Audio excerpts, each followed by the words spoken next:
A close call, a moment of danger when life can hang in the balance. It was about survival at that point. A split second where the outcome could go either way. I knew I had to get the people out of the car. The difference between disaster and survival. It was terrifying. I thought it was game over. These are the people that have been there and lived to tell the tale. When the doctor had a word with us, I thought I was preparing us for David's death. It's like something out of a horror film. Their instincts and resources, coupled with the quick thinking of others, helped to pull them through. I wanted to keep them awake. I needed to keep them awake. And their dramatic experiences were recorded on camera. Your life is on the line. It's a day they'll never forget. The day they had a close call.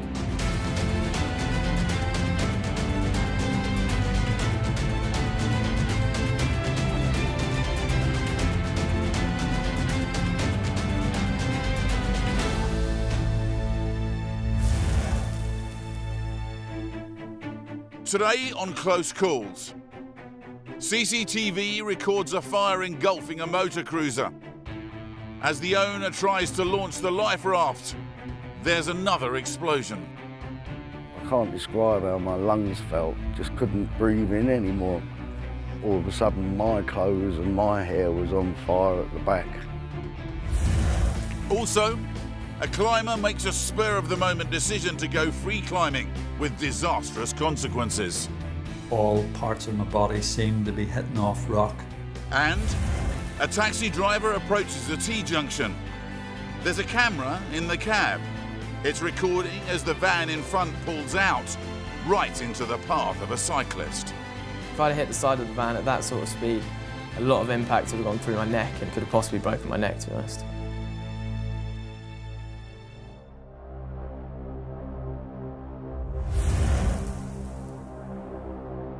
In the Mourne Mountains in Northern Ireland, amateur climber Alistair Simpson sets up a remote camera 2,000 feet up one of the peaks. He's about to tackle an ascent on a granite tor, hoping the footage will help raise money for a charity climb he's doing in the Alps in 3 months' time. Al's on a training day, but hadn't set out to do any actual climbing. He's left his helmet behind, but he thinks this climb looks well within his capabilities. The first 15 feet are straightforward. But then the camera shows him desperately looking for somewhere to put his right foot. He starts to panic, and his left leg gives way. I was going down at quite some speed. All parts of my body seemed to be hitting off rock. With wounds to his head and leg, Al is alone, 2,000 feet up a mountain and at least 2 hours from the nearest road.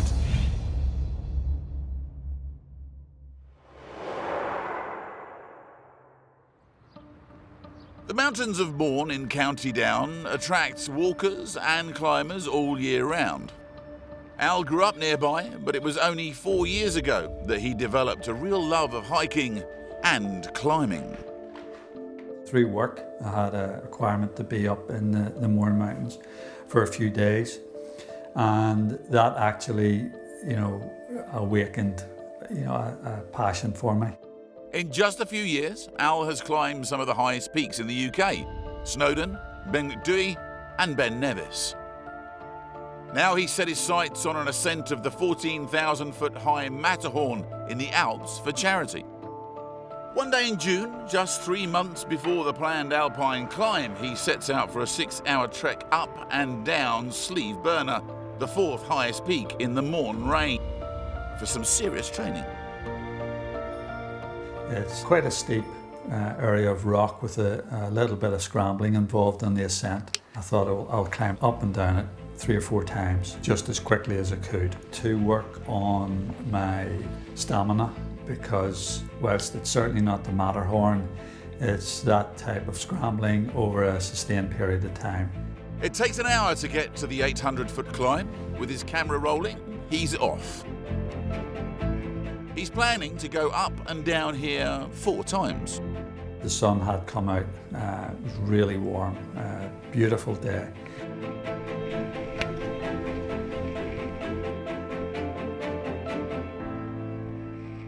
After 3 circuits, he decides to take advantage of the view and stop for lunch.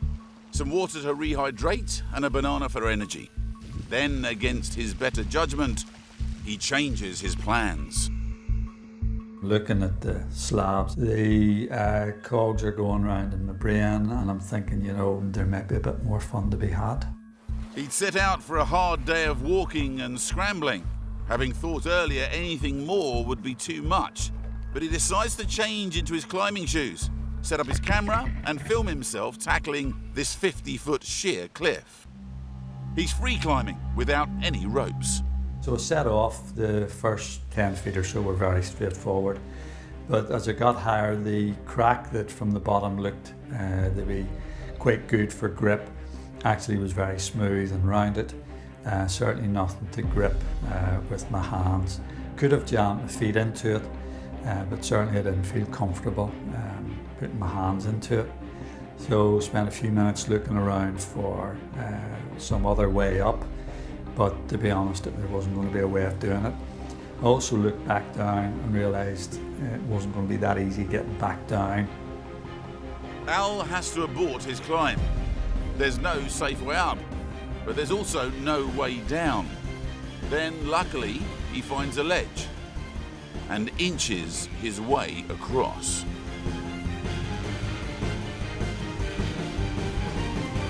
Slowly but sure-footedly, Al finds a safe route down.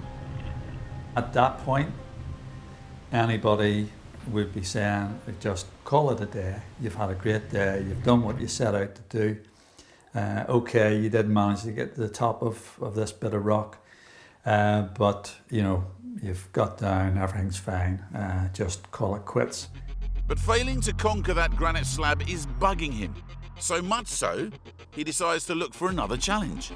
I couldn't just walk away. Later, an RAF rescue helicopter is overhead. Al is in serious trouble. A second free climb has ended in a free fall. His head is bleeding and he's in extreme pain. I did know that I needed to get assistance as quickly as possible.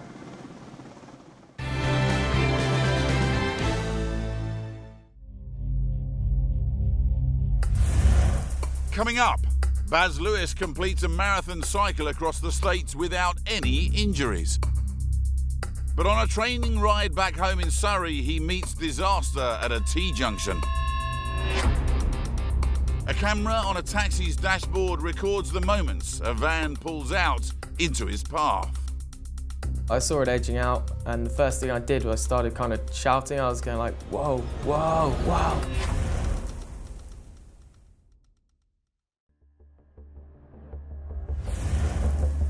The Solent near Calshot Spit, Southampton.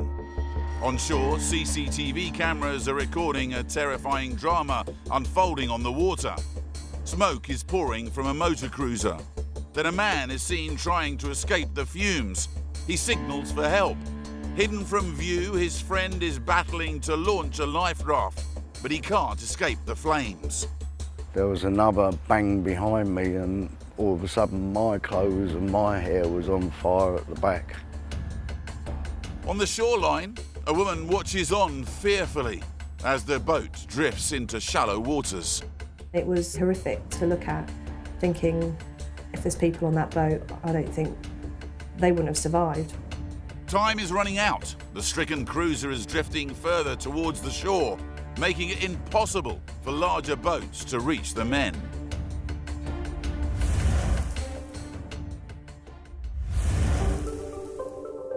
The Solent is one of the busiest stretches of water in the world, as well as ferries and freight traffic. It's a mecca for all boats and boat lovers. One morning in February, a brand new 34-foot motor cruiser is waiting to be collected by its proud owner. It's been a dream of Paul Ward to enjoy some comfortable sailing in his free time. He's asked a friend, John, to join him on the maiden voyage. I was really excited that we had a boat that was comfortable, looked good, and had everything on it that I wanted. But Paul's excitement is to be short-lived. Just 15 minutes after setting sail, there's a problem with an engine. As I hit the throttles To increase the speed of the boat, I noticed a change in engine tone on one of the engines. When Paul goes down below to investigate, he's shocked to find smoke coming out of an engine of his brand new £250,000 cruiser. He's straight on the phone to the dealer. I told him we were coming back, there was a problem with the port side engine. At this stage, Paul's feelings are of disappointment, but those quickly turn to fear when his friend reports that the smoke is spreading. Within a couple of minutes, he was back up saying, we need to have a look downstairs. We've got smoke coming in the saloon. As Paul checks it out again, he discovers not just smoke, but flames. On the shore, CCTV shows the smoke pouring from the boat. Their lives are in danger. I said to John, come on, we've got to get off. We were in serious risk of being injured, if not killed, in this fire. Paul tries to radio for help, but they've lost all electrical power. He rings the dealer again and asks them to call 999. Then he grabs the inflatable life raft and takes it to the stern. Either we go and get in the life raft, or we jump in the water. The water wasn't an option for me, it was too cold. I didn't think that we would last 5 minutes in the water. The smoke has now enveloped one side of the boat. The two men can't see each other. By the time I got the life raft ready to launch, I realised that John was nowhere to be found, and I was shouting for him, but because the flames were now leaping out of the saloon door, he had run to the front of the boat, but of course he couldn't get off the boat from the front. I shouted at him to come back to the rear, to the stern, so we could get into the life raft. As he was coming back down, and there was an explosion. John is caught in the blast. He's alight. John's clothes and his hair were on fire. Frantically, Paul smothers the flames with his bare hands. He manages to put the fire out, but not without injuring himself. I got burnt hands putting out the flames on his head and his back. By now, the Coast Guard have scrambled the local lifeboat. Jane Sharple's partner is the lifeboat coxswain. She's just dropped him at the station and starts filming the fire with her phone. All of a sudden it just seemed to go up. There was flames coming out the side. From where I was, it looked really, really serious. It is. The CCTV shows how the flames are destroying one side of the cruiser. The temperature on board is almost unbearable. John makes one last attempt to signal for help before returning to Paul and the life raft. The flames were now inches from us. The only place that we could be was on the paving platform, the only place where there was any air to breathe. And then, another explosion. The saloon doors shattered. We were now taking in a large amount of toxic fumes from the fiberglass burning. I can't describe how my lungs felt, just couldn't breathe in anymore. Back at the beach, Jane looks on, incredulous. She films the lifeboat's approach. They seemed to just fly out from the lifeboat station around the spit, and they just was straight on to where the boat was.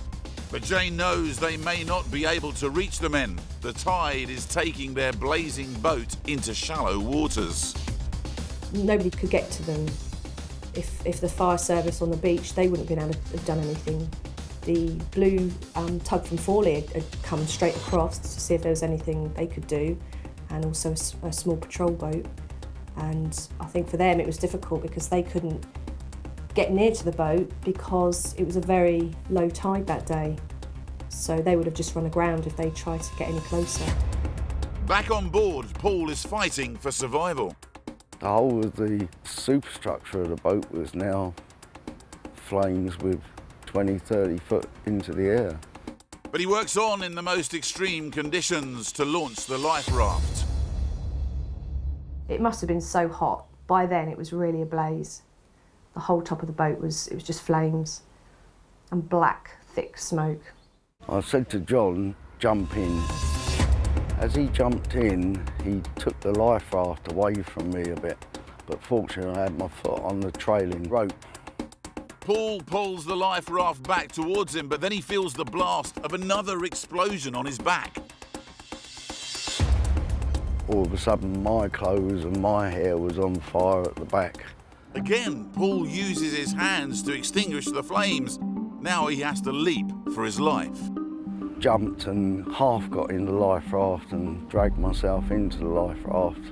Got my coat off and threw it overboard, and then realised that something had got John's clothes aflame again.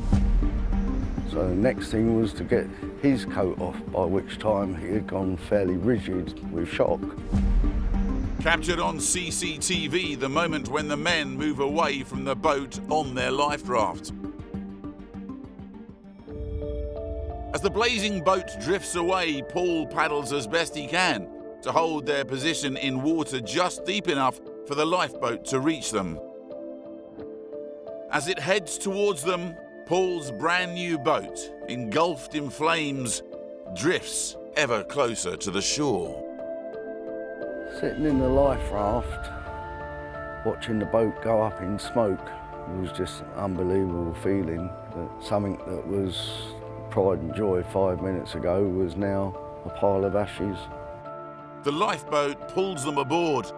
Finally, the men are safe, but both are suffering burns to their backs, necks and faces and need hospital treatment. It's a while before Jane realises the men are safe. It seemed to me that nobody had got off the boat. I couldn't see anybody in the water at first, and then I could see what looked like a small raft in the water floating.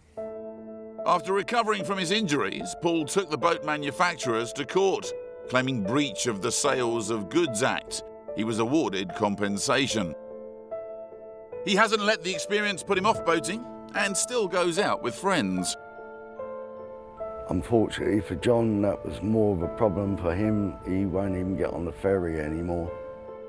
It was largely due to Paul's actions that both men survived that day. It was the closest of calls. Looking back on it now, I'm just glad that we got off of the boat. I lost the boat, I didn't lose a friend, and I'm still here, which is the #1 result.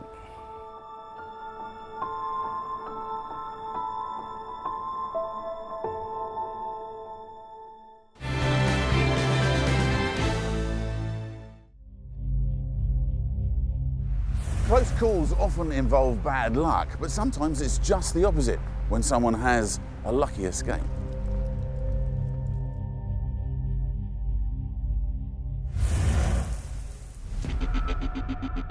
Reigate in Surrey. This camera is on the dashboard of a taxi. It's going to film an horrific collision. The van up ahead is about to turn right, but its driver hasn't seen this young cyclist, Baz, who's flying along at almost 30 miles an hour. I saw it edging out, and the first thing I did was I started kind of shouting. I was going like, whoa, whoa, whoa. But it's too late. It's a sickening impact, and Baz's chances of serious injury or worse are high.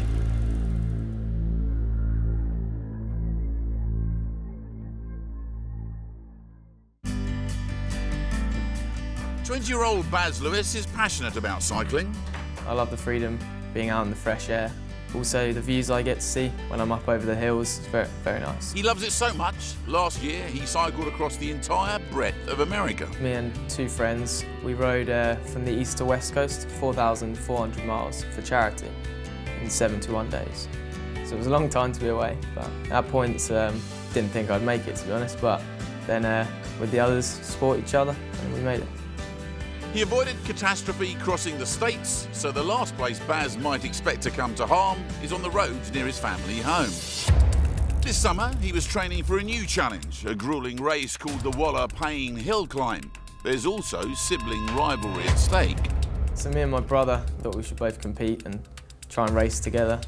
We're both competitive, so we spur each other on very well. I mean, it was most likely he was going to win, as he's a couple of years older, got some very strong legs. Determined to beat his brother, Baz is training hard. So it was a good 5 weeks of cycling, at least 150 miles a week. But on one routine training day, it goes horribly wrong. So it was quite early on in the ride. I was cycling down a main road I know very well, into the town of Reigate. And then there's a junction that pulls on from the left. A camera in a taxi captures what happens next. Two vans are travelling in convoy. One crosses the road just meters in front of Baz. The second van then goes to follow. And that is where the van was just edging out, and obviously was looking left rather than right my way. And then it came out too far for me to actually be able to miss it. I did move over to the right, but I still struck the van. Baz hits the van at full pelt before he has a chance to brake. I really didn't expect for that van to pull out. I mean, it was so fast. It was just a big impact, and I flipped over, kind of landing on my head and my wrists. I probably flew about 5 meters, and then slid for another 5 meters. And then I was all disorientated and didn't really know what was going on. Stunned and in pain, Baz is alert enough to get himself out of the road and staggers to a nearby bench. As the adrenaline fades, Baz becomes aware of his injuries. My legs were cut up quite badly, and it had gone all red, so I didn't know if it was broken or anything. And then my wrist started to hurt quite a lot. Baz is taken to hospital where he's treated for a suspected fractured wrist. His arm is put in plaster for 6 weeks. Unfortunately for him, this means no race. It was just a couple of days after, and my wrist was in plaster, so there was no way I could ride. So my brother was a little bit gutted that I couldn't take part. I think he was looking forward to beating me that day. But no, he did well. He came third in the race. Baz also needed to buy a new bike, but he knows he's lucky to be here at all. When the van pulled in front of him, he managed to swerve just at the last moment. I would have been much worse off if I hadn't have hit the front of the van. If I'd hit the side of the van at that sort of speed, a lot of impact would have gone through my neck and could have possibly broken my neck, to be honest. I'm very glad I wear a helmet. That day I did land straight on my head, and if I hadn't have been wearing a helmet, I probably could have done some brain damage or something like that. Baz is now firmly back in the saddle. It didn't put me off my cycling at all, which is really good. I would say I'm a bit more wary of traffic than I used to be. I don't think my cycling's changed too much, but I definitely look at junctions more, and I look if the cars are actually stopping or not.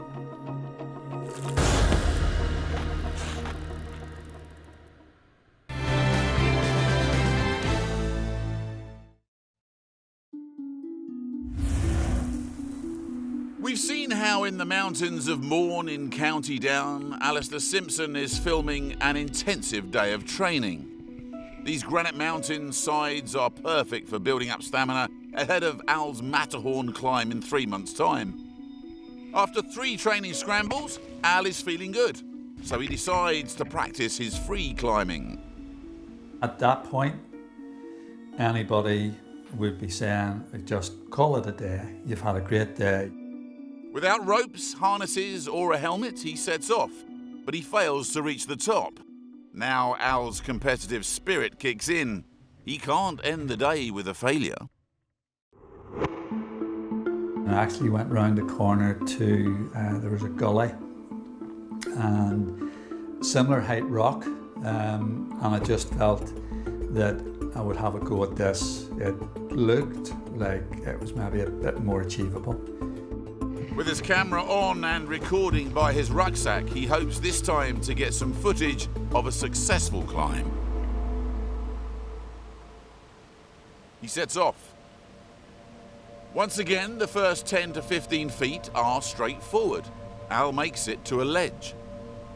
He spots a possible way up and moves over to the left. But the higher Al climbs, the harder it gets to find a footing. It's then that his trouble begins. His left leg and left hand have got a good purchase on the rock, but Al urgently needs somewhere to put his right foot.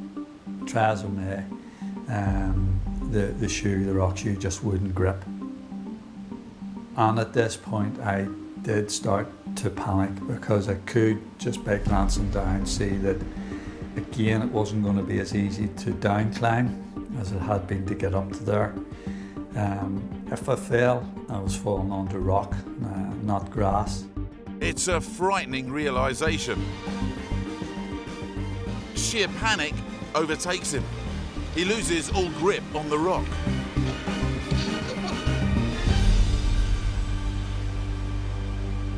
My left foot just gave way.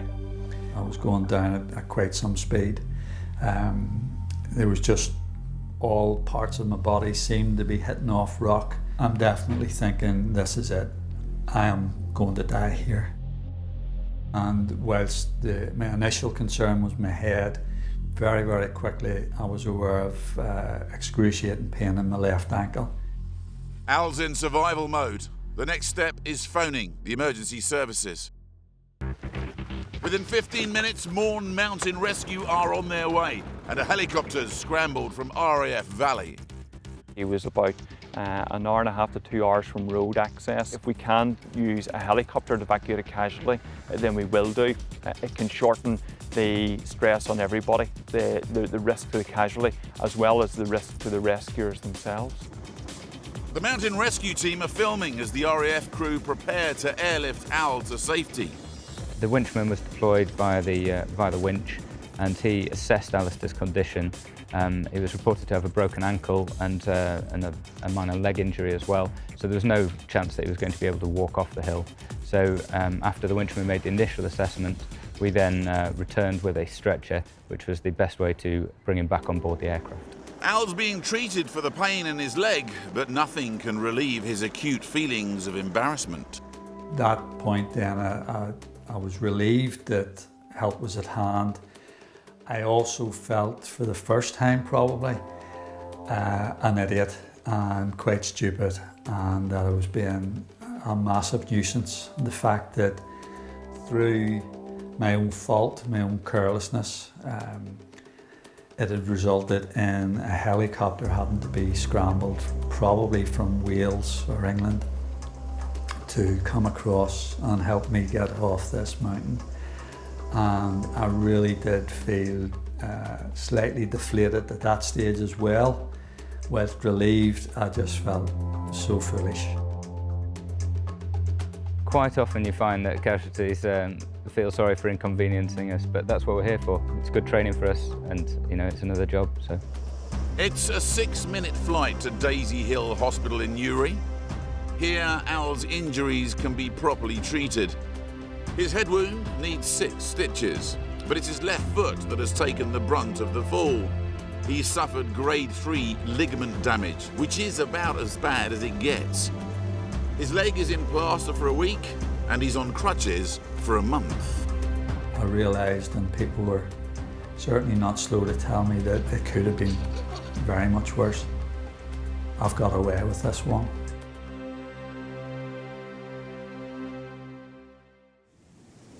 That's it for today. Join us next time for more stories from people about the day they had a close call.